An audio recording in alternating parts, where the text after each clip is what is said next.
আজকে তো মহালয়ার সন্ধেবেলাতেই দুজনে মিলে বেরিয়ে পড়েছিলাম একটু প্যান্ডেল হপিং করতে।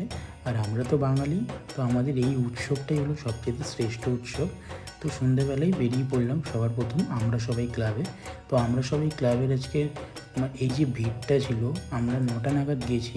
তো এই ভিড়টা খুব মারাত্মক পরিমাণে ছিল, তো অনেকটা লাইন ঠেলে দেন আমরা গেটের সামনে এসেছি।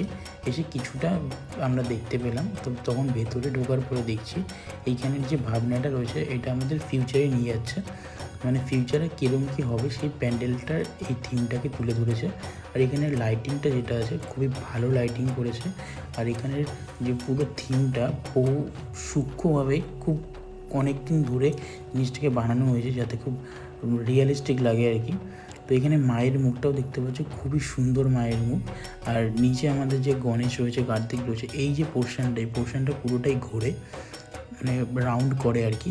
আর এখানের যে মায়ের প্রতিমাটা যেখানে রাখা রয়েছে এর পিছন সাইডটা খুবই সুন্দর লাগছে দেখতে। দেন বাইরেরটাতে চলে আসলাম, যেখানেও সেম পুরো পুকুরের ওপর থেকে একটা নীল রঙের মানে জলের জিনিসটাকে তুলে ধরা হয়েছে। দেখো ওখানে মনে হচ্ছে উপর থেকে জল পড়ছে। প্যান্ডেলের থিমটা এতটাই সুন্দর হয়েছে যে 1.5 ঘন্টা যে আমরা লাইন দিয়ে আমরা প্যান্ডেলটা দেখেছি। তো এই প্যান্ডেলটাকে ঢোকার পরে তারপরে পুরো কষ্টটাই আমাদের দূর হয়ে গেছে। তো চলো এখন আমরা প্যান্ডেল থেকে বাড়িতে থাকি। তোমরা মিনি ব্লগস দেখার জন্য সাবস্ক্রাইব করো। টাটা।